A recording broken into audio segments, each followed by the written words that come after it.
అభిషేక మంత్ర జపం గొప్పదా, అభిషేకంలో ముందు ధ్యానం గొప్పదా అంటే యథార్థమునకు ధ్యానమే గొప్పది. మీరు ఎన్ని పదార్థాలతో అభిషేకం చేశారన్న దానికన్నా కోరిక ఎందుకు తీరుతుందో తెలుసా? మీరు ధ్యానం ఎలా చేస్తున్నారన్న దాన్ని బట్టి తీరుతుంది. ఈ మాట నా సొంతంగా చెప్తున్నానని మీరు అనుకుంటున్నారేమో. నా ప్రాణం పోయినా నా సొంత అభిప్రాయాలు నేను ప్రార్థన చేశాక చెప్పను. ఎందుకంటే శాస్త్రంలో ఏం చెప్పారో అది చెప్తాను. అది చెప్పడానికే జీవితం చాలదు, ఇక కొత్త విషయాలు ఎందుకు.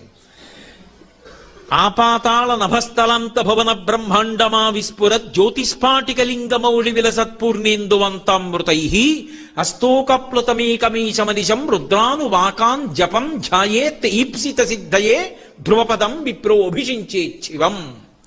ధ్యాయేత్ ఈప్సిత సిద్ధయే వేదం చెప్పింది. ఇలా ముందు ధ్యానం చేయి, నీ కోరిక తీరుతుంది. కోరిక అంటే అవసరమైతే